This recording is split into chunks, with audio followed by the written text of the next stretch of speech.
अब आजाद कश्मीर का इलेक्शन, इनके अंपायर्स, इनकी sitting government, clear member election commission का था, वो नून के वजीर आजम का हमजुल्फ था, तो फिर धांधली कैसे हो गई? एक ATM आपने कश्मीर में भी लॉन्च किया, आपने अपनी रिवायत जारी रखी। इमरान नियाज़ी साहब ना खुद कुछ करने को तैयार है, ना किसी और को कुछ करने देते हैं। पहली दफा है कि बड़े बड़े नामों को नैब ने पकड़ा, पहले तो छोटे छोटे लोगों को पकड़ती थी। नवाज शरीफ का जो दौर गुजरा है पिछला, किसी को चूंटी भी काटी गई। अपोजिशन के खिलाफ जो है वो झूठे मुकदमे कायम किए गए हैं। उसी नैब के होते हुए इनकी चीखें निकल गई हैं सब। एंटी करप्शन है, चाहे वो नैब है।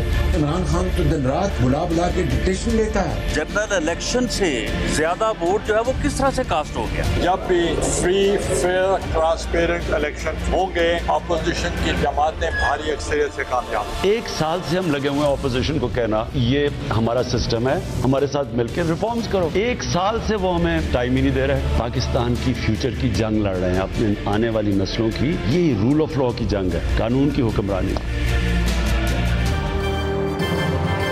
अस्सलाम वालेकुम, आप देख रहे हैं ब्रेकिंग पॉइंट में। मोहम्मद मालिक। बड़ा इंटरेस्टिंग इंटरव्यू दिया शहबाज शरीफ साहब ने, जो प्रेसिडेंट हैं PMLN पंजाब के और लीडर ऑफ द अपोजिशन भी हैं। और एक जो बहस चल रही थी पूरे मुल्क में कि जी दो बयानिए हैं मुस्लिम लीग के और मुस्लिम लीग को फैसला कर लेना चाहिए। एक को कह रहे थे मज़ाहमत का बयानिया, एक को था मुफाहमत का बयानिया। और यहाँ तक बातें फैल गई थी कि क्या शहबाज शरीफ साहब रिज़ाइन भी कर रहे हैं इस पार्टी प्रेसिडेंट। राना सनाउल्लाह साहब को आके प्रेशर के अंदर उसका डिनाई करना पड़ा। लेकिन दो तीन चीज़ें बड़ी क्लियर हैं। इसकी सूरत हाल है क्या?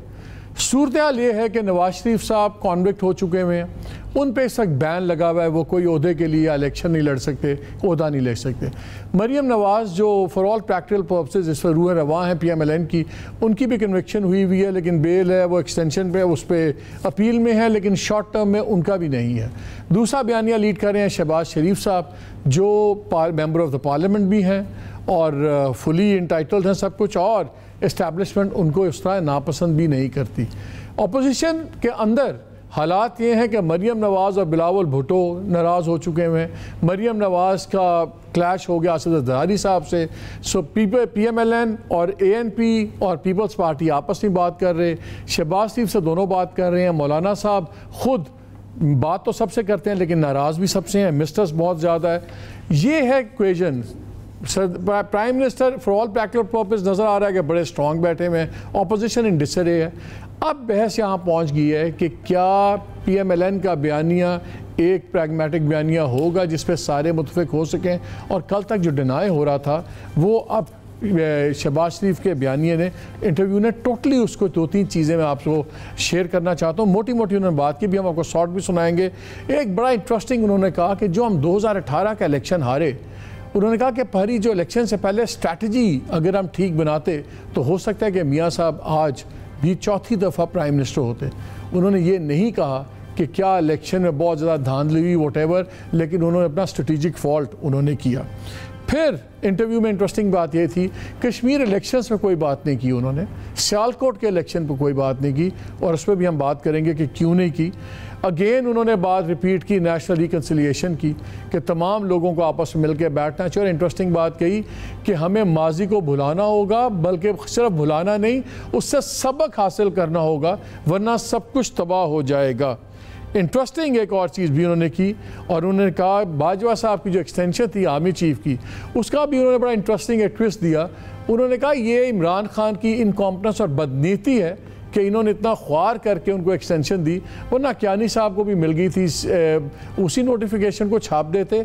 तो वो कहा इन्होंने ख़ुद 2 नंबर काम किया है, और नज़र आ रहा है कि उन्होंने कोशिश की है कि फ़ौज को ये इंप्रेशन दें कि इन्ना भी ना समझो कि ताड़े बंदे ने, इमरान खान ताड़ा बंदा नहीं हैगा, बट मजबूरन वो सारी। सो ये बड़ी ही इंटरेस्टिंग एक इंटरव्यू था।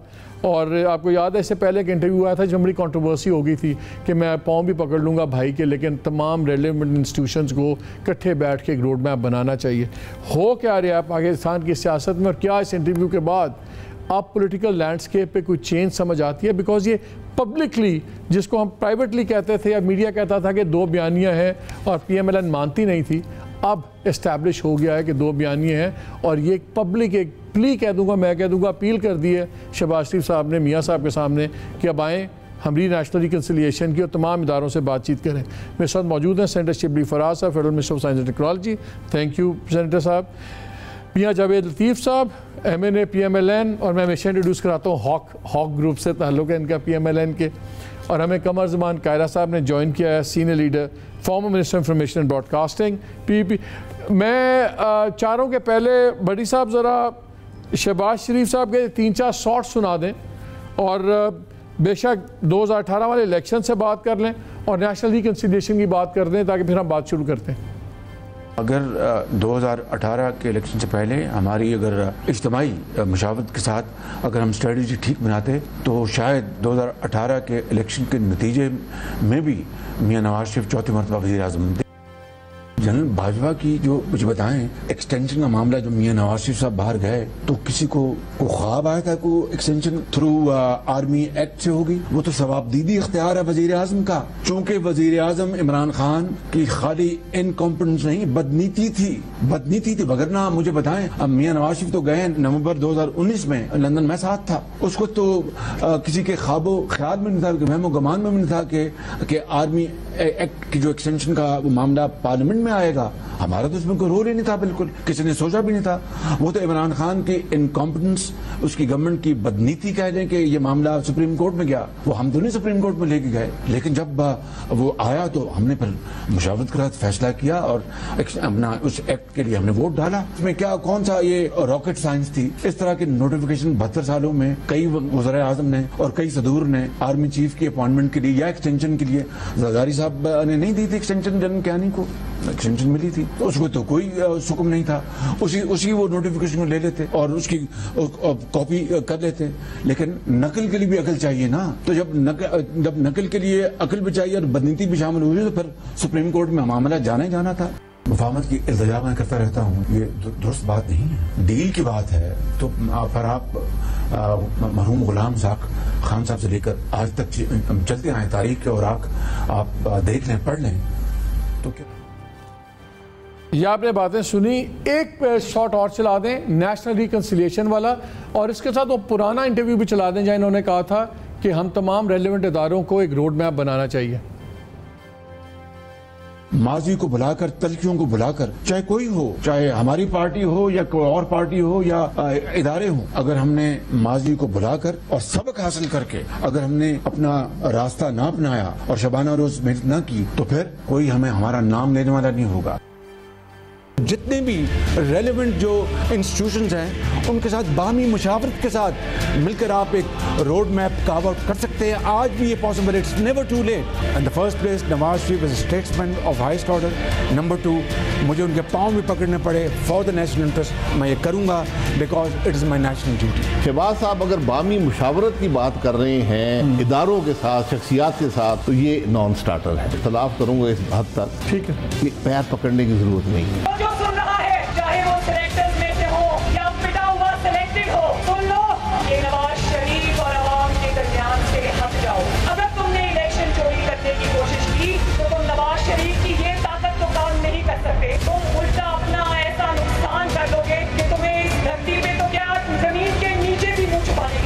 माजी को बुलाकर, तलखियों को बुलाकर, चाहे कोई हो, चाहे हमारी पार्टी हो या कोई और पार्टी हो या इदारे हो, अगर हमने माजी को बुलाकर और सबक हासिल करके अगर हमने अपना रास्ता ना अपनाया और शबाना रोज मेहनत ना की तो फिर कोई हमें हमारा नाम लेने वाला नहीं होगा।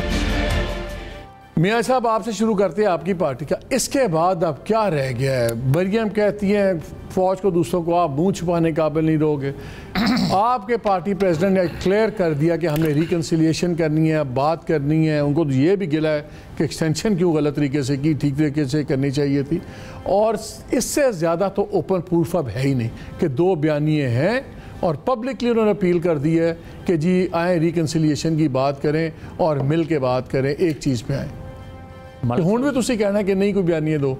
नहीं मालिक साहब शुक्रिया आपका, मगर जो आप बात कर रहे हैं कि हज़ारों के मतलब उन्होंने कहा, तो क्या हम गलत कहते हैं यार?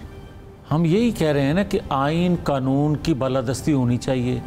ये बयानिया मेरा नहीं है, ये तो पूरी कौम का बयानिया है, आपका बयानिया है, अदारों का बयानिया है। आप मुझे ये बताएं कि अगर आइन कानून के ताबे अदारों ने काम नहीं करना तो फिर ये आइन की किताब को फाड़ दें भाई। हम तो बार बार कहते हैं। नहीं तो ये क्या बात कह रहे हैं, फिर पाँव पकड़ने की क्या जरूरत है? अगर आप दोनों का एक ही बयानिया है तो फिर पाँव पकड़ने की क्या जरूरत है? सवाल आपने सवाल किया, मैं आपको जवाब दे रहा हूँ। मैं तो वो बात ही नहीं कर रहा, मैं तो आपसे ये सवाल कर रहा हूँ कि आपने फरमाया कि अभी जो क्लिप सुनवाया कि मज़ामत मफामत, भाई साहब हम मज़ामत किस पे कर रहे हैं? हम मज़ामत कर रहे हैं कि आइन कानून होना चाहिए इस मुल्क में जंगल का कानून नहीं होना चाहिए। आइन के लिए हम मज़ामत कर रहे हैं। मफामत क्या है? अगर तो आप आइन कानून से मावरा लोगों को काम करने का मौका दे दें, उसका नाम मफामत है। और अगर वो मफामत है तो उस मफामत ने पाकिस्तान को कुछ नहीं दिया, पाकिस्तान की तबाही और बर्बादी हुई है। और आज भी हम ये कहते हैं, जो अभी आपने प्रेसिडेंट साहब के हवाले से क्लिप सुनवाया, हम बिल्कुल क्लियर हैं कि भाई आप ये देखें कि जब मफामत हुई, मफामत कौन करता है? दो फरीक करते हैं। हम बार बार ये कहते हैं, एक फरीक का तो आप जिक्र करते हो कि इससे गलतियां हुई, दूसरे फरीक का क्यों नहीं जिक्र होता? दूसरा फरीक है कौन? और आप बताएं ना। नहीं आप बताएं, आप लोग आप अच्छा, कह रहे हैं ना। अब मैं ये कह रहा हूं ना कि आप क्लिप सुनवा रहे हैं कि मफामत हुई या मफामत चाहता है एक बयानिए वाला, तो किससे मफामत चाहते हैं भाई? और दूसरा, हमारा तो ख्याल है कि आप लोग का जब भी आप एतराज करते हैं, आप लोग फौज को टारगेट करते हैं। नहीं तो किसको करते हैं फिर? मैं तो ऐसा यही समझता रहा हूँ। आपने एक फरमाया अभी एक क्लिप में ही, और शायद उससे सवाल आपने निकाला, आपने कहा कि आपको लोग जो हैं ताकतवर वो पसंद नहीं करते इस बयानिए को या आपको, और हम तो ये कहते हैं कि हमें अगर सिलेक्टर नहीं पसंद तो करना ये 2018 वाला, ये 2018 की जो बात की कि हमारी स्ट्रैटेजी गलत थी वरना हम चौथी बारी प्राइम मिनिस्टर होते, इसका क्या मतलब था? ये भी दुरुस्त है। आप ये देखें कि 2014 में जो धरना हुआ था, काम तो उस वक्त शुरू हो गया था और उसका ड्राफ्ट सीन जो है वो 2017 में हुआ। आप मुझे ये बताएं कि अगर अकामा में, पनामा में धरने, अगर ये सारा कुछ बाई डिज़ाइन नहीं था तो यकीनन नवाज शरीफ चौथी दफा प्राइम मिनिस्टर साहब आप कैसे देखते हैं इसको, ये शहबाज शरीफ के इंटरव्यू को और सारा कुछ? देखें जी, इससे दो तीन बातें तो ज़ाहिर हो गई। पहली बात जहाँ तक के इंतखाबात की है, जिसमें कि इन्होंने उसके बाद वोट को इज़्ज़त दो और ये भी तक वो ढोल पीटते रहे हैं, उससे तो ये साबित हो गया कि ये उनकी अपनी गलत हिकमत अमली थी जिसकी बुनियाद पे उन्होंने इलेक्शन हारा। और ये जो धांधली का जो इन्होंने एक वो किया, नारा बुलंद किया, उसमें से तो हवा निकल गई बकौल इनके ही अपने मुंह से। यूसी यही होता है जब जब आपका नैरेटिव झूठ पे मबनी हो, जब आप आवाम को गुमराह कर रहे हों और उन्हें एक ऐसी बात बता रहे हों जो कि हकीकत से उसका ताल्लुक़ नहीं है, तो फिर ऐसे ही होता है कि कभी नाराज़गी हो जाए या कभी स्लिप ऑफ टंग हो जाए या कभी फ्रॉडन स्लिप कह लें, जो भी कह लें, आपको नज़र आ जाता है। दूसरी बात कि जहाँ तक कि उनकी इंटरव्यू का ताल्लुक़ है, उससे दो चीज़ें ज़ाहिर होती हैं कि इस वक्त पाकिस्तान मुस्लिम लीग नून मेरा ख्याल है कि 2-3 कश्तियों में सवार हो गए हैं मुख्तलिफ से। मुझे नहीं पता कि अपना लतीफ़ साहब किस कश्ती में सवार हैं, लेकिन आपने देखा शाहिद खाकान है, ये जिसमें तलवारें हैं, तलवारें नेज़े पड़े हुए उस कश्ती में, ठीक है, तो उसने मरियम नवाज वाली कश्ती में, उनसे तो मतलब उससे तो यही ज़ाहिर होता है कि पार्टी इनकी मुख्तलिफ सिमतों में जा रही है। तो जब मुख्तलिफ सिमतों में जा रही है तो ज़ाहिर है कि उसमें एक ऐसी सिचुएशन के लिए बन गई कि इनकी जो एग्जिस्टेंस है इनकी पार्टी की, उसका कोई एक जो बयानिया है वो तो एक तो पिट चुका, जो कि GB में भी पिटा, जो कि आज़ाद कश्मीर के इलेक्शन में भी पिटा, जो कि सियालकोट में भी पिटा। फिर दूसरी बात ये है कि ये कानून की हुक्मरानी की बात अभी कर रहे थे। कानून की हुक्मरानी कैसी बात कर रहे हैं आप? आपकी पार्टी का सदर, आपकी पार्टी का लीडर, आपकी पार्टी का रुए रवां वो कानून से फरार इख्तियार किए हुए है, आप उनको क्यों नहीं बुलाते हैं कि जी इस वक्त पार्टी की इंटरेस्ट इसी में है कि आप मुल्क में वापस आएँ, कानून के सामने आप वो हों। और ये कहना कि जी इनके खिलाफ ये है वो है, सिंपल सवाल है मालिक। इनको अगर पूछा जाए कि जी ये आपने असासे कैसे बनाए, उसका ये जवाब दे दें जिस तरह के प्राइम मिनिस्टर साहब ने अदालत में दिए थे, बात ख़त्म हो जाए। लेकिन ये कहना कि जी हम जवाब भी नहीं देंगे और फिर हम जो चूँकि हम वज़ीर आज़म रह चुके हैं और हम ये हैं और वो हैं, इसलिए हम पे ये करप्शन का इल्ज़ाम या हमें अदालतों में जाना, ये पॉलिटिकल विक्टिमाइजेशन है। कायरा साहब, ये जो तनवीर इलियास साहब का बयान चला है, अगर प्राइम मिनिस्टर इमरान खान उन्हीं को चूज़ करते हैं as prime minister of Kashmir, Azad Kashmir, तो क्या ये बहुत बड़ा इम्पैक्ट होगा, नेगेटिव इम्पैक्ट होगा? ये तो फिर आप लोगों के हाथ में तो डुगडुगी आ जाएगी। मालिक, वैसे तो खान साहब को जो इस वक्त गुड्डी की कोई बड़ी चढ़ी हुई है और हमारे दोस्तों ने चढ़ा दी है, तो उनका मिजाज अपना है। वो तनवीर इलियास साहब को ले भी सकते हैं, लेकिन मेरी इतला ये है कि शायद उनका नंबर कट गया है और किसी और साहब का नाम लिया जा रहा है। लेकिन सवाल ये है कि ये बात तो बड़ी वाज़ेह है ना, पीटीआई भी कह रही है कि इदारे हमारे साथ है। शाहिद खान अब्बासी साहब ने अपने इंटरव्यू में कहा कि इस मुल्क में इलेक्शन चोरी करने का सबसे बड़ा रिकॉर्ड तो हमारा है, हम तो इलेक्शन चोरी करते रहे और वो उस वक्त यकीनन एजेंसीज के साथ मिलकर ही करते रहे। लेकिन अब उन्होंने सबक सीख लिया है, उन्हें समझ आ गई है कि इससे मुल्क का नुकसान होगा। और जो शहबाज शरीफ साहब कह रहे हैं ना, रिकन्सिलिएशन, याद रखिए ये जो अभी शिबली साहब फरमा रहे थे ना, उनके लिए एक शेर है कि तुझसे पहले जो शख्स यहाँ तख्त नशीं था उसको भी अपने खुदा होने का इतना ही यकीन था। इस तरह के हरकत से दुनिया के किसी मुआशरे में कोई बेहतरी नहीं आई। कोई बंदा आपसे किसी किस्म की केसेस की रियायत नहीं मांग रहा, आपको एक बयानिया दे दिया गया है, उसी को हैमर करते रहे। अब वो बेअसर हो चुका। हम आपसे बार बार पूछ रहे हैं कि आप ये फरमाइए वो कौन सी तहरीर है जो लिख के हम आपके गले में डाल दें कि हजूर हम आपसे किसी एनआरओ, किसी रियायत, किसी चीज की बात नहीं कर रहे। अगर हम नैब कवानीन में तरामीम की बात करते हैं तो नैब कानून में तरामीम आपकी जमात की तरफ से कही गई थी कि की जानी चाहिए। यकीनन हमारा भी मुतालबा था। हमारा मुतालबा तो ये 2008 से था, हम तो कोई नई बात नहीं कर रहे। और अब तो अदालतें कह रही हैं, तो मीडिया कह रहा है। देखिए ना, कह दिया शाहिद खान साहब ने या मियां साहब ने कि हमारे ही लोग केसेस होते हैं। आज भी खुर्शीद शाह साहब 2 साल होने को हैं, आज भी वो जेल में बैठे हैं और कस्टडी में बैठे हैं। और अदालत ने क्या अजीब मंतक दी है। अदालत ने फरमाया है कि वो बंदा सब जेल में है और सब जेल में बड़ा कंफर्टेबल है। और क्यों है? और यार, क्या अदालत एक बंदे के ऊपर इल्जाम लगाया, वो 3 महीने नैब की कस्टडी में रहा है, तो अब अदालत का मंशा क्या ये है कि उसको अजियत मिलनी चाहिए जेल में जाके। और अगर 2 साल के बाद उनको या 3 साल के बाद उनको यही अदालत छोड़ देती है कि वो बेगुनाह थे, तो क्या उसका जज साहबान हिसाब देंगे? तो ये अदालत में गए हैं कि हमें इंसाफ तो इनसे मिलेगा नहीं।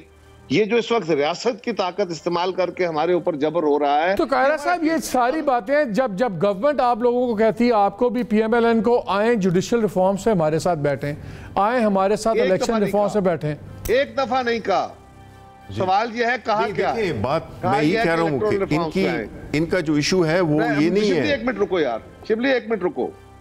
गुजारिश यह है कि आपने आज तक कहा इलेक्टोरल रिफॉर्म्स। इलेक्टोरल रिफॉर्म्स पे क्या करें? जितने एतमाद से, जितनी कोशिश से, जितनी मेहनत से इन्होंने 3 साल में गालियां दे के, केसेस बना के अपोजिशन के साथ झगड़ा खड़ा किया है, उस एतमाद साजी को कौन ठीक करेगा? और फिर सबसे बड़ा अलमिया यह है कि जब हमसे तो आप कह रहे हो कि आए बैठे, लेकिन वही कानून आप पहले असेंबली से 1 गो में 25 कवानीन पास कर चुके हैं और उसके बाद हमें कह रहे हैं कि आए बैठे हम बात करते हैं। कौन सी बात करनी है आप? मैं इनसे भी पूछ लूँ जरा जावेद लतीफ़ साहब से।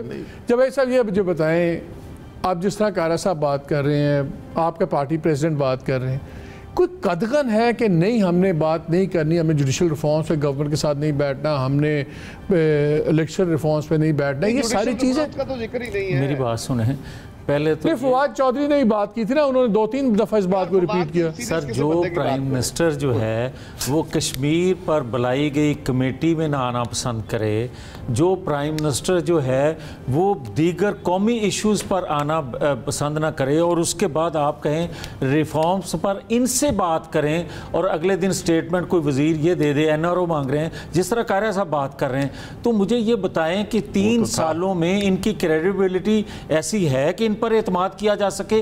और आप शेख रशीद की बात, ऑप्शन क्या है? नियत पास कर चुके हैं।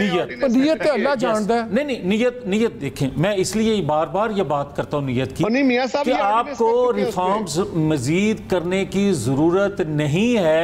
अगर आपकी नीयत दुरुस्त है तो आप इलेक्शन कमीशन की बात करते हैं, कश्मीर वाले कहते हैं उनका समदी था या उनका कोई अजीज़ था वज़ीर आज़म फ़ारूक हैदर का, तो भाई उसने एक फ़ैसला दिया कि आपके जो वज़ीर कश्मीर हैं वो कश्मीर में दाखिल ना हो, और इमरान खान साहब उसको साथ लेकर कश्मीर पहुंच गए। इससे बड़ा आप क्या लोगों को मुंह चढ़ाएंगे या उस इलेक्शन कमीशन की बात को आप मानेंगे? उसके बाद भी कोई नीयत की बात रह जाती है या असूल की बात रह जाती है? ये जस्टिफाई करें गड्ढापुर का जाना, जस्टिफाई देखिए मैं आपको नहीं, पहले इस बात का स्पेसिफिक का जवाब दें, इतराज़ बिल्कुल ठीक है। नहीं, इनसे आपने सवाल पूछे हैं, सवाल कुछ पूछे हैं, इन्होंने जवाब कुछ दिए हैं, मैं कायरा साहब को भी सुन रहा था। देखिए बात ये है कि इनका आपने गुफ्तगू में देखा है कि इन्होंने अपने लीडरशिप के अलावा इनके लिए आवाम के लिए कुछ नहीं है, ये सिर्फ नेगोशिएट कर रहे हैं अपनी लीडरशिप को बचाने के लिए, उन्हीं के लिए अपने इनके स्टांस होते हैं, कर रहे हैं वो कर रहे हैं, बिल्कुल कर रहे हैं। इनकी अभी आपने सुनी गुफ्तगू कायरा साहब की भी, वो भी इस इशू पे जब ये कहा है कि देखें आपने इस मुल्क को बड़ी बुरी तरह से लूटा, वो कहते हैं हम नहीं मान रहे, कारा साहब कहते हैं हम नहीं मांग रहे, उनके सदर जो से पार्टी को कहते हैं आए रिकंसिलिएशन में बैठे हैं, सारी बात उससे कहते हैं हम बात नहीं करनी। आप क्या चाहते हैं? देखें हम तो यही कह रहे हैं कि जो ये रिफॉर्म्स की बात है आए, put their money where their mouth is. ये तो नहीं है कि एक चीज जो कि मुल्क की बेहतरी के लिए है वो उसमें ये कर रहे नहीं है, ये आके घूम घाम के अपनी लीडरशिप पे आ जाते हैं, अपनी करप्शन को बचाने के लिए ये लोग स्टैंड लेते हैं। और ये पूरे, और ये बिल्कुल था, एनआरओ मांगा था, मैं उसका गवाह हूं, मैं उस कमेटी में था। ये भी कह रहे हैं कि जी अगर हम बात करते हैं कि जी ये रिफॉर्म्स करें, ये बिल्कुल ले आए थे, मैं उस कमेटी का मेंबर था, मुझे मैं नाम बता सकता हूं कि किस तरह ये उठे। एनआरओ ये मांगा था कि हमने जब फैटफ पे बात हुई थी तो इन्होंने कहा कि जी ये हमारे इलेक्टोरल रिफॉर्म्स हैं, ये सॉरी नैब के रिफॉर्म्स हैं, इसमें आप जो है कायरा साहब कह रहे हैं कि इस पे आप एक प्रोग्राम रखें जिसमें आप लोग ये साबित करें कि इन्होंने एनआरओ मांगा है, बैठ के उससे पूरा बैठ जाए। बिल्कुल करें, बिल्कुल करें, और मैं बताऊंगा, लेकिन फिर इनको मानना भी चाहिए कि हाँ जी ये, और वो लोग भी होंगे, उनको आप टेलीफोन पे लेंगे। कायरा साहब अगले तो फिर आपको उनको आप टेलीफोन पे लेंगे, अगले हफ्ते जो इसमें शामिल था, आप नहीं थे, ये नहीं थे। नहीं कायरा साहब अगले हफ्ते प्रोग्राम करें, हम आप भी आए, आपके पार्लियामेंट कोई एतराज ये करें, मैं साबित करूंगा इनको कि ये गलत बयानी कर रहे हैं। नहीं, मैं गलत बयानी करूंगा ही नहीं, मैं गवाह हूं, जाती गवाह, मैं इससे ज्यादा क्या कह सकता हूं। कायरा साहब आप नहीं थे वहां पे पार्लियामेंट में, मैं नामों के साथ बताऊंगा कि कौन कौन था। नहीं हुए।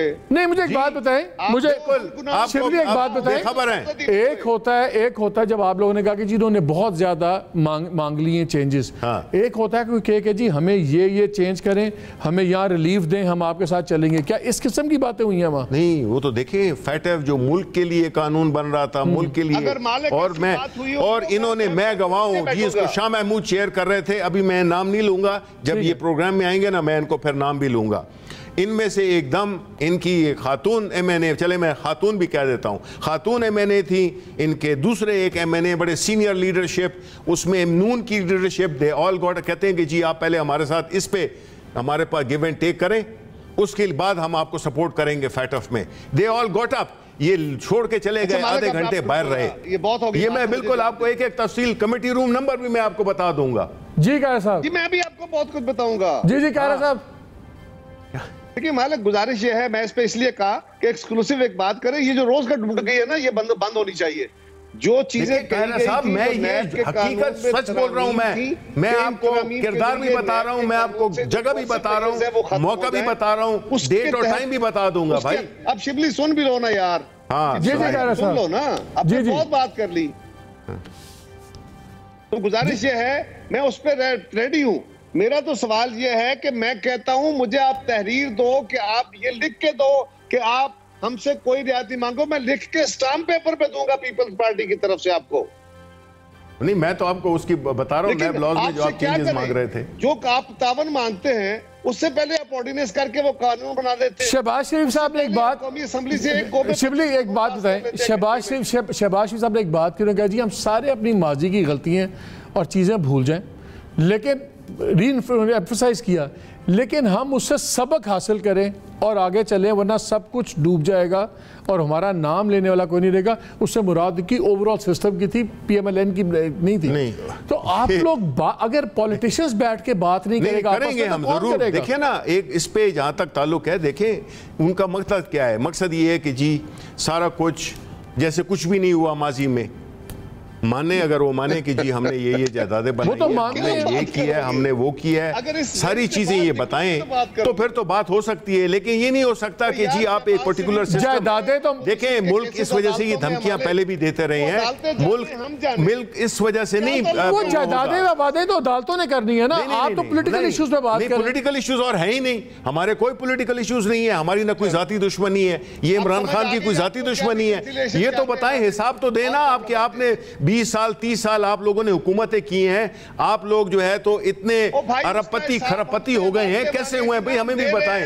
हमें भी 6-7 साल हो गए इक़्तिदार में, हमें तो साइकिल नहीं खरीद सके। तो 30 साल होंगे तो आप भी सीखेंगे ना। 6 साल में 30 साल की नहीं है। हम अल्हम्दुलिल्लाह के इस मुल्क को हमने अब वोट, इसलिए मैंने कहा था कि अब जो नवाज शरीफ शहबाज शरीफ का उनका पॉलिटिकल रोल नहीं रहा, बिकॉज एक्सपोज हो गए हैं। मुल्क अफोर्ड ही नहीं कर सकता उनको दोबारा लाना, क्योंकि उन्होंने जो ये अभी जो बातें कर रहे हैं ना, वैसे आपका जितना बस जिस दिन इक़्तिदार में आए आप इनका रवैया देखिए। इस बात को मैं यहाँ मैं इस बात को खत्म ये करता हूँ, इस बात को शिबली साहब, आपकी गवर्नमेंट का मॉरल कंपास हमें पता लग जाएगा जब आप कश्मीर के अंदर प्राइम मिनिस्टर जब आप अनाउंस करेंगे।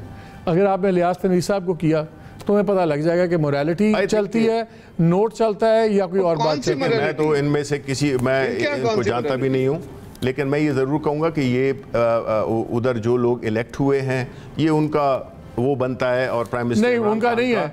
वहाँ के तमाम लोगों ने कहा है और आप फवाद चौधरी ने भी कहा है कि वजीर आज़म इमरान खान फैसला करेंगे, बिल्कुल, और बैरिस्टर सुल्तान ने भी आज कहा जिसको नॉमिनेट करेंगे हम वोट दे देंगे। बिल्कुल, इसमें वोटर का कोई तस्लीम नहीं है। देखिए, बिकॉज लीडरशिप पे ट्रस्ट है, लीडरशिप पे ट्रस्ट है, तो लीडरशिप का इम्तिहान भी है। वो देखें, वो तो होता है, हर वक्त होता है। यहाँ पे वक्त हुआ एक ब्रेक का, भी बहुत सी बातें हैं, स्टे विद अस।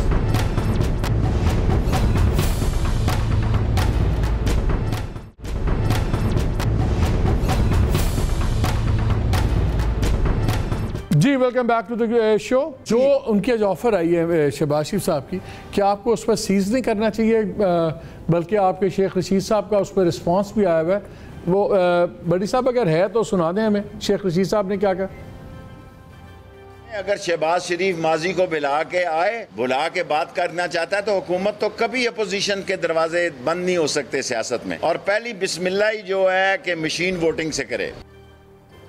तो आप लोग फिर बात करने पे तैयार हैं? देखें, इसमें बड़ा क्लियर है, शेख रशीद साहब ने भी कहा और मैं भी उसको, हुकूमत का, हमारा जो पूरी हुकूमत है उसका हमारा एक ही बयानी है। हम ये चाहते हैं कि इस मुल्क में इंसाफ की बालादस्ती होनी चाहिए, बिल्कुल होनी चाहिए, और हम उसके लिए इकदाम भी ले रहे हैं। और अगर उससे अपोजिशन ये वावेला खड़ा करे कि ये पॉलिटिकल विक्टिमाइजेशन हो रही है, तो वो फिर ये नहीं हो सकता कि जो इलेक्शन आप जीत जाएं वो ठीक है, जो हार जाएं वो ठीक नहीं है, जो केसेस आप पे बने, अदालतें फ्री कर दें आपको, वो ठीक है, और जो उसमें सज़ा हो जाए वो ठीक नहीं है। देखिए, ये पिक एंड चूज़ का जो सिलसिला है ना, चेरी पिकिंग, ये नहीं हो सकती। मैं कारा साहब को भी, और दूसरी बात, मैं लास्ट बात ये कर दूं कि देखिए, जिस तरह उन्होंने कहा है कि ये जो धांधली का और ये पहली दफ़ा होने जा रहा है।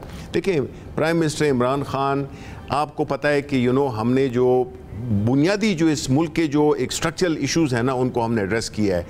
अगर आपने एक फ्री, फेयर और ट्रांसपेरेंट और रिलायबल, क्रेडिबल इलेक्शन करना है जिसमें कि धांधली की बातें नहीं हो, इलेक्ट्रॉनिक वोटिंग मशीन उसका जवाब है। और ये जो अगर बात कर रहे हैं कि वो आपके साथ बैठने को तैयार हैं और हम इसमें एक नेशनल रिकन्सिलिएशन हो, उसमें बिस्मिल्लाह लें, आप जो इलेक्टोरल रिफॉर्म्स के बिल पे लें, सपोर्ट करें आप। साहब एक चीज़ बताएं, बड़ा इंटरेस्टिंग हुआ, हमने देखा कि पीडीएम के दिनों में बड़ी बदमज़गी हुई रवैयों के ऊपर से। मरियम ने कुछ बातें की, फिर आसिफ जरदारी साहब के तरफ से जवाब आया, फिर बाद में बिलावल का और उनका कुछ रन इन हुआ, और इन्होंने अपने इंटरव्यू में एक और बात भी की शहबाज साहब ने, और जो आप लोगों के बयानी के बड़े करीब है। उन्होंने कहा कि कम अज़ कम अपोजिशन पार्टीज अगर बाहर नहीं इकट्ठे चल सकती तो कम अज़ कम पार्लियामान के अंदर तो मिल के अपनी स्ट्रैटेजी बनाएं, सब कुछ करें। और मैं आपको एक शॉर्ट सुनाना चाहता हूँ, बिलावल भुट्टो साहब ने भी क्या कहा था इनके बारे में, उसके बाद मैं आपके पास आता हूँ। कायदे हिज़्ब इख्तिलाफ शहबाज शरीफ साहब है, सदर मुस्लिम लीग शहबाज शरीफ साहब है। जो शहबाज शरीफ साहब कहेगा हम उसको, उसका बयानिया को और उसका मौक़िफ़ को मुस्लिम लीग की पॉलिसी समझेंगे। ना हम मरियम शरीफ साहिबा को जवाब दे है, ना हम मियाँ साहब को जवाब दे है। मैंने उस शो कॉज नोटिस को फाड़ा है, मेरा मौक़िफ़ में कोई तब्दीली नहीं। जी कायरा साहब, ये तो पुरानी स्टेटमेंट थी लेकिन रेलेवेंस आपको समझ आ गई है।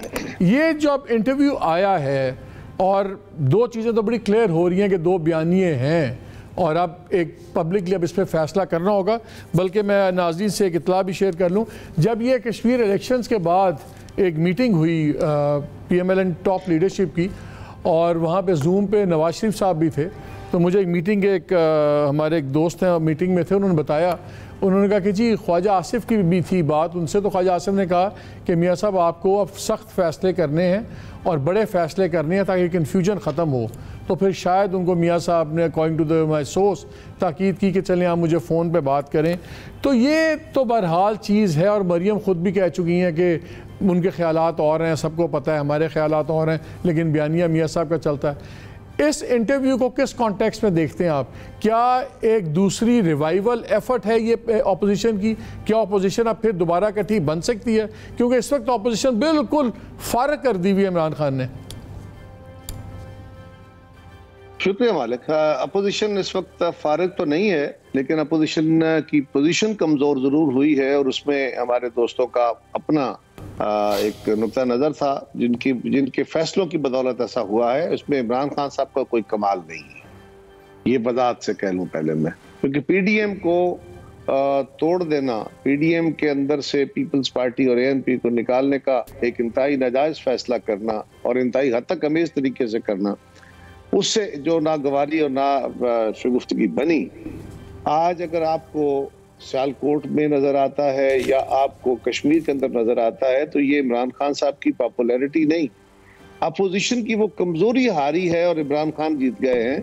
बुनियादी तौर पे अगर PDM अपनी जगह खड़ी होती, पहली बात तो यह है कि यह हुकूमत अपनी जगह ना खड़ी होती, क्योंकि हम तो पंजाब गवर्नमेंट फारग कर रहे थे और पंजाब गवर्नमेंट के फारग होने के बाद 15 दिन में, हफ्ते 10 दिन में फेडरल गवर्नमेंट के ऊपर बहुत बड़ा दबाव होता और ये फारग हो जाते।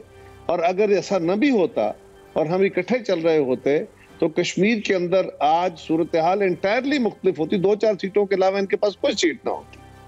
और यही डस्का था, सियालकोट का ही हिस्सा था, PTI की सीट थी और मुस्लिम लीग ने जीत ली।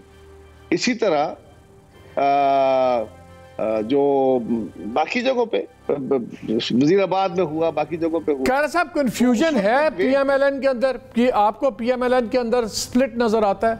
आपको ये नजर आता है कि आप फैसला करना होगा, नवाज शरीफ साहब को फैसला करना होगा कि लीड PMLN को मरियम करेंगी कि शहबाज करेंगे? तो मालिक स्प्लिट करना तो शायद मेरा हक नहीं है, लेकिन बड़ा वाज़ेह तौर पे डिफरेंस ऑफ ओपिनियन जरूर है, क्योंकि शहबाज शरीफ साहब, दूसरी बात यह कि शहबाज शरीफ साहब लीडर ऑफ द अपोजिशन है, उनके साथ कोऑपरेशन अपोजिशन ऑलरेडी करती है, इशू टू इशू करती है, उनके पास जाते भी हैं, बैठते भी हैं, मुशावरत भी होती है, उसको और इन्हांस करने की उनकी ख्वाहिश है। बिलावल साहब ने पिछले दिनों भी अपने प्रेस टॉक्स में ये बात कही है कि इसके अलावा रास्ता भी कोई नहीं है। यकीनन अपोजिशन को इकट्ठे होकर ही हुकूमत का रास्ता रोकना होगा या इनके जो हथकंडे हैं इनका मुकाबला करना होगा। लेकिन जो बयानिए का फर्क है वो बड़ा वाज़ेह है, उसमें कोई शक नहीं है। मेरे दोस्त जो मुस्लिम लीग वाले साथी होते हैं, अब टेलीविजन पे बैठ के हम अपनी पार्टी की लीडरशिप के एक हिस्से का या दूसरे हिस्से का साथ नहीं दे सकते। जमातों के अंदर डिफरेंस ऑफ ओपिनियन होता है, लेकिन जब वो डिफरेंस ऑफ ओपिनियन मीडिया में आ जाता है और खुल के आ जाता है, कई दफा ये हो चुका। शहबाज शरीफ ने एक बात रिपीट की है, कायरा साहब एक बात रिपीट की जो पहले भी की, उन्होंने कहा जी नेशनल रिकन्सिलिएशन के तमाम इदारे, रेलिवेंट इदारे बैठें, बातचीत हो और सिर्फ माजी को भुलाएं ना, माजी से सीखें।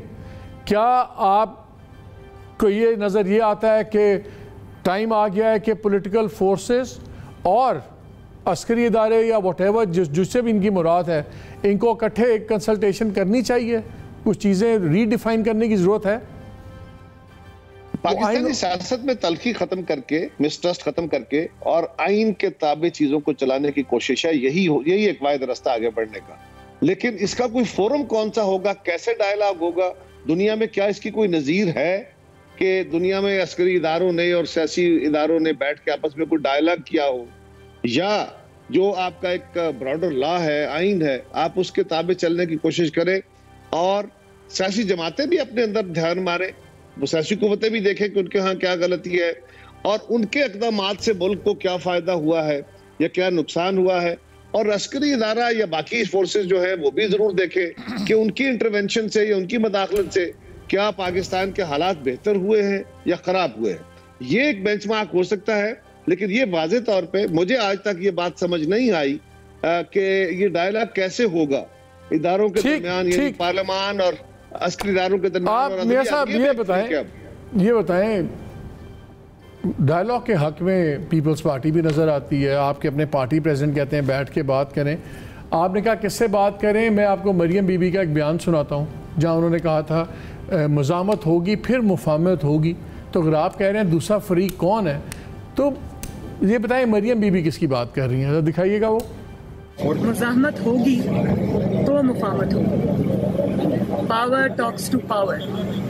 पावर जो है वो कमजोरी से बात नहीं करती। ट्रे में रख के आपको कभी कोई चीज नहीं मिलती, आपको अपना हक लड़के लेना पड़ता है, छीन के लेना पड़ता है। Cut his throat.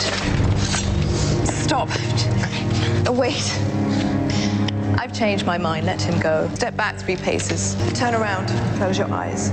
Power is power.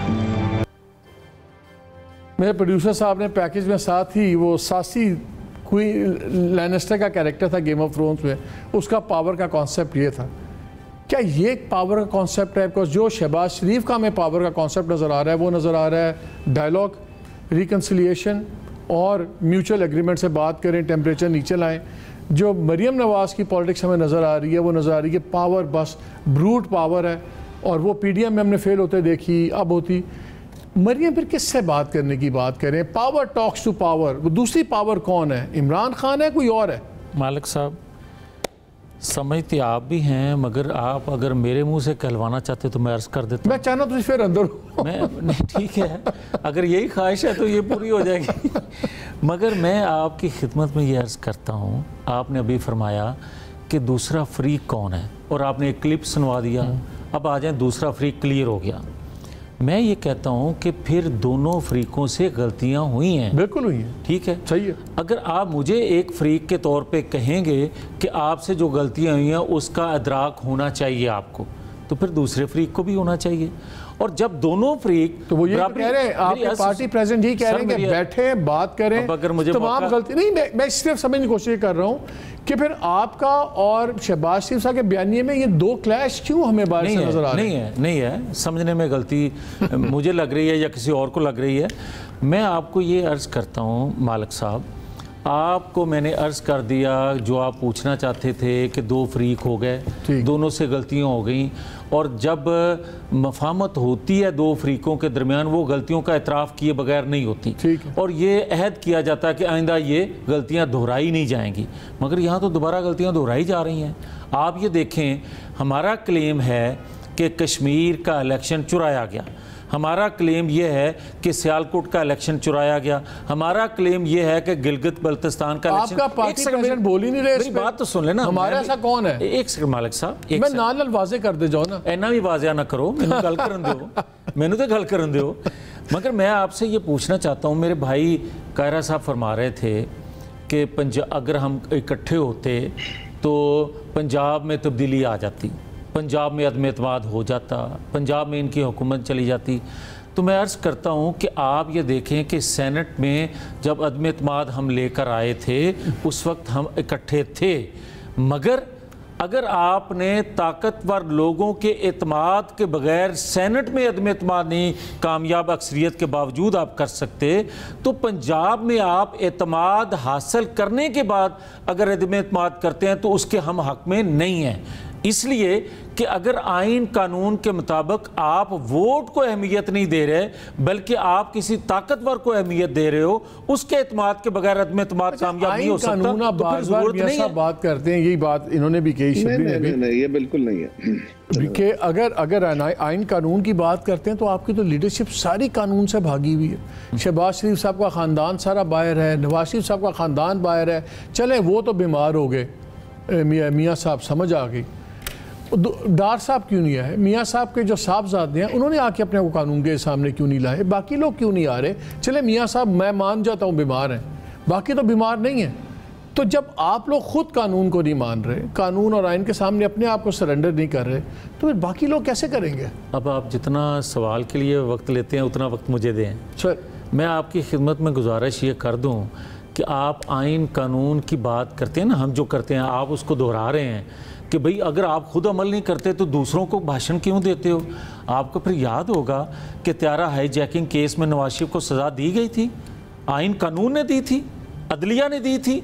और फिर इसी तरह मैं आपसे मेरा पहले सवाल ये मियाँ साहब, उनके बच्चे वो क्यों नहीं पहला आए? मेरी गल पूरी हो लें दो, तुम गल लंबी कर रहे हो ना, पहले मेरा सवाल बड़ा सिंपल है। नहीं तेरे मतलब की गल करा तो फिर ठीक है। मैं ये पूछ रहा हूँ, मियाँ साहब बीमार हैं, उनके बेटे तो बीमार नहीं है यार, मेरी बाकी खानदान के लोग तो बीमार नहीं है, वो लोग कानून के सामने क्यों नहीं आ रहे? यार जब नवाज शरीफ बीमार नहीं थे 2017 में तो उनको सजा दी गई, अरशद मलिक से जज से सजा दिलवाई गई। हमारा सवाल ये है, अदालतों तो रिलीफ आपको नहीं मिली। एक सेकंड, शहबाज शरीफ को कहाँ से मिली? आपको कहाँ से रिलीफ मिली? शाहिद खान को कहाँ से मिली? अच्छा एक सेकंड, ख्वाजा आसिफ को कहाँ से मिली? वो रिलीफ्स कहाँ हैं? मालिक साहब एक सेकंड, आप मुझे ये बताएं कि जो मेरे पे मुकदमा बना वो दुरुस्त था, जो सनाउल्लाह पे मुकदमा बना वो दुरुस्त था। आप फिर मुझे ये बताएं कि जिस अपना केस में सजा नवाज शरीफ को अकामा पे दी गई वो दुरुस्त था, अरशद मलिक दुरुस्त था। क्या आप ये बताएं काजी ईसा फायज जो जस्टिस हैं वो अपना इंसाफ मांग रहे हैं अदालतों से, क्या वो दुरुस्त है?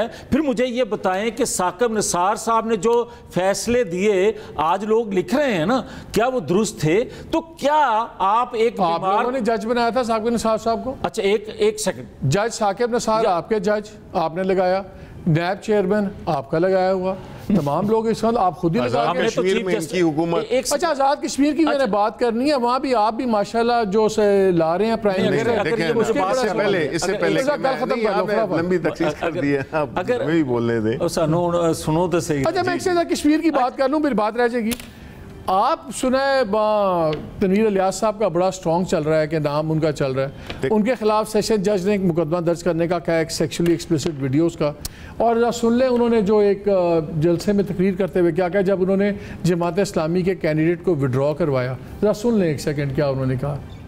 कुछ मुलाकातें हुई तो हमने भी इनके साथ एग्री किया, और उसमें यह है कि मैं आपको ये भी बताता चलूँ कि हमारे जो स्ट्रेटेजिक पॉलिसीज बनाने वाले अदारे हैं वो उनकी भी ब्लेसिंग है हमारे डिसीजन में, चूंकि बहुत सारी चीजें हमें डिस्कस करने की जरूरत नहीं कि तराबी साहब जो है वो गवर्नमेंट के साथ रहे। जो बंदा ये कह रहा है कि जिसमें मेरे साथ लोकल इंटेलिजेंस वाले हैं, उस बंदे को जब सदर बनाएंगे तो फिर अपोजिशन सही आपकी लीनें उतारेगी, कहेगी जी ये हमारा बयानिया साबित हो गया, आप लोग तो ये करते हैं। देखिए जी पहली बात तो ये कि मैं कश्मीर का मैं आऊँगा, आखिर में आऊँगा, इन्होंने बातें की हैं तो मैं उसका जवाब देना मुनासिब समझता हूँ। देखिए पहली बात तो ये है कि जो शहबाज शरीफ साहब ने जो कल इंटरव्यू दिया है जिसमें रिकन्सिलिएशन की बात हुई है, देखिए पहली बात यह है कि reconciliation it is not about कि जी हमारे लिए, उसमें हमने ये देखना है कि मुल्क के लिए क्या फ़ायदा है।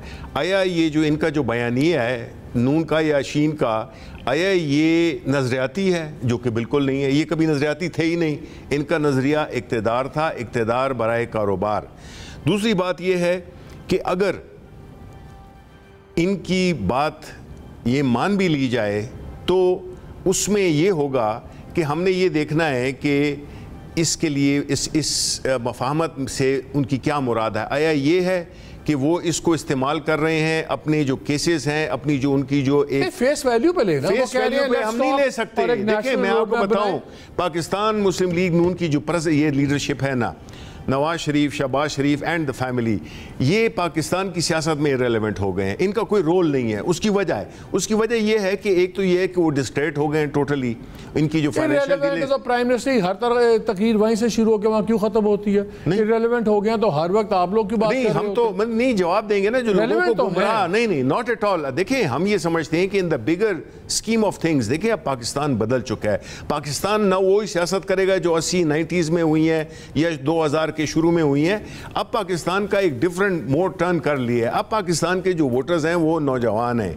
अब जो है पाकिस्तान इमरान खान की लीडरशिप देख चुका है। हमने जो सेट किए हैं, जो स्टैंडर्ड सेट किए हैं, हमने जो एक नया बयानिया दिया है कि हमने इस मुल्क को उठाना है। ये नहीं कि कुछ एक खानदान जो कि इस बुनियाद पे हो। तो आप कह रहे हैं कि ये इंटरव्यू इररिलेवेंट है, इसमें जो बातें की हैं इसको सीरियसली नहीं लेना चाहिए? बिल्कुल, मैं तो ये समझूंगा कि कोई उसमें है नहीं, क्योंकि वो डिस्क्रेडिटेड लीडरशिप देखे ना। ये कहना कि जी हमें कौन से उस पर ज़मानतों पे, सारी इनकी लीडरशिप ज़मानतों पे है। दे हैव, इनको चाहिए कि हाँ मुफाहमत करते हैं, आए नवाज शरीफ आए, कहें जी ये जायदादें मैंने बनाई हैं, उसका ये सोर्स था, ये था। इतनी सिंपल सी बात है। आप क्यों इदारों को भी बीच में घुसा रहे हैं? भाई सवाल तो आपसे ये नहीं हुआ कि इदारा पाकिस्तान की डेमोक्रेसी को वीकन किसने किया? तीनों का उस पर व्यू पॉइंट चाहूंगा। इंटरेस्टिंग बात है, एक और बहुत बड़ी कॉन्ट्रडिक्शन नजर आई। अभी तक मुस्लिम लीग का जो बयानिया था नैब के ऊपर, उसमें राना सनाउल्लाह साहब भी, शायद खान अब्बासी भी, वो भी कहते थे कि हमने कोई चेंज नहीं करना नैब लॉज में, और जनाब अब तो इनकी बारी है, इनको भी रगड़ा पड़ेगा। पहले सुन लें कि शहबाज शरीफ ने क्या कहा नैब के बारे में और बाकी PMLN क्या कहती रही है। We don't believe in victimisation, सवाल पैदा नहीं होता, लेकिन जो इंसाफ का जो तरीका है, इंसाफ होना भी चाहिए और सबको उसको नज़र भी आना चाहिए। तो अगर कहीं किसी ने अपना ज्यादती की है, करप्शन की है, इंसाफ के तकाज़ों के मुताबिक फैसले होने चाहिए, उसको किसी को एतराज़ नहीं होगा। हम तो न्याय भुगत चुके हैं, अब तो इनको न्याय भुगतनी पड़ेगी। अगर रखना चाहते हैं बेशक रखें, अल्लाह मालिक है, अच्छा खुद भुगत लेंगे। मियां नवाज शरीफ बुनियादी तौर पे इस बात के खिलाफ है। वो कहते हैं कि जी हमने भुगत लिया है, तो इसलिए अब हमें कोई जरूरत नहीं है इस नैब कानून में जो है वो किसी किस्म की तरमीम की। मियां साहब, बाकी लोग कहते हैं हमने नहीं बताना, हमने तो नैब से, हमने भी नैब को वही करना है जो ये लोग करते रहे। शहबाज शरीफ साहब क्या कहते हैं कोई वेंडेटा नहीं होगा, बिल्कुल हम तो उसका करेंगे। यहाँ भी फ़र्क है। नहीं, मैं अर्ज़ करता हूँ, यहाँ बिल्कुल शहबाज शरीफ साहब ने जो कहा है वो दुरुस्त है, यही पार्टी लाइन है। वजह यह है कि आप मुझे ये बताएं कि हमने अगर यही काम करना है जो 3 सालों में इमरान खान साहब कर रहे हैं, एहतसाब का अदारा नैब इस तरह चलाया जा रहा है जिस तरह रक्षा चलाया जा रहा होता बगैर कराए के। सुना आपने जी? राना सनाउल्लाह साहब तो उल्टी बात कह रहे हैं। नहीं, मैं तो मेरी बात सुन लेना, मैं तो आप पॉलिसी का जिक्र कर रहे हो तो मैं वो बात, उन्होंने कहा मियां साहब का ये ख्याल है कि ऐसे ही होगा और ये करेंगे। लेकिन इससे ज्यादा अहम बात जो आपने तनवीर इलियास साहब की सुनवाई है ना, मैं उस पर अगर इजाजत जरूर मैं आप पूछना चाहता हूं कि अगर इंटेलिजेंस अदारों ने सिलेक्शन करनी है तो फिर हम क्या गलत कह रहे हैं? हम यही तो कह रहे हैं ना कि आइन कानून के मुताबिक इंटेलिजेंस अदारों का क्या काम है भाई? आप किसी प्राइम मिनिस्टर को वो सिलेक्ट करें, और ये तो काम वोटर्स का है, ये तो काम असेंबली का है। मगर ये उनका जो कैंडिडेट है वो खुद इतराफ़ कर रहा है, क्योंकि उसको पता है कि मुझे लेकर भी वही आए हैं और आगे भी लेकर वही जाएंगे। तो इसलिए हम ये कहते हैं कि खुदा के लिए अगर इस पाकिस्तान को चलाना है, और जो कि चलाना है ज़रूरत पाकिस्तानी कौम की, खुदा के लिए इस पर रहम करें और इस सिलेक्टर को अब अपने अपने अदारों में काम करना चाहिए, ना कि सिलेक्शन करनी चाहिए दूसरे लोगों की, और दूसरे लोग जो हैं वो रंग डाल के अपने ऊपर फिरते रहें कि मेनू पहचान लो। नाज़रीन, अब वक्त ख़त्म हो गया है, लेकिन मुझे सिर्फ एक चीज़ जो नज़र ये आ रही है कि जो शहबाज शरीफ साहब का इंटरव्यू था, शायद गवर्नमेंट उसको उस तरह नहीं ले, लेकिन वो इट वॉज मोर प्रॉबेबली एक पब्लिक अपील थी उनकी नवाज शरीफ साहब के लिए कि अब आप फैसला कर लें, क्योंकि ये जो सा कन्फ्यूजन है, जैसे उनके पार्टी के तमाम लीडरान उनको कहते हैं, अगर किसी को नुकसान हो रहा है तो वो खुद PMLN को हो रहा है। और इतनी ओपन इंटरव्यू के बाद और जो उन्होंने बातें की, और यहाँ तक उन्होंने ये भी गिनवा दिया कि अगर मियाँ साहब अटक जेल गए तो मैं भी गया, अगर मियाँ साहब बाहर एग्जाइल में गए मैं भी गया, अगर उनके लोग अंदर हुए तो मैं और मेरा बेटा ने ज़्यादा सज़ा काटी। तो जब ये कंपैरिजन शुरू हो जाएँ तो इसका मतलब है कि मेरी कुर्बानियाँ कम नहीं हैं। और अगर कुर्बानी टू कुर्बानी कंपेयर किया जाए तो डेफिनेटली शहबाज शरीफ की कुर्बानी और मरीम नवाज़ की कुर्बानियों में बहुत फ़र्क है। लेकिन अब देखना ही है कि मियाँ साहब किसको कुर्बान करते हैं। यही फ़ैसला होगा मुस्लिम लीग की सियासत का और मुल्क की सियासत का। इजाज़त दीजिए, अल्लाह हाफ़िज़।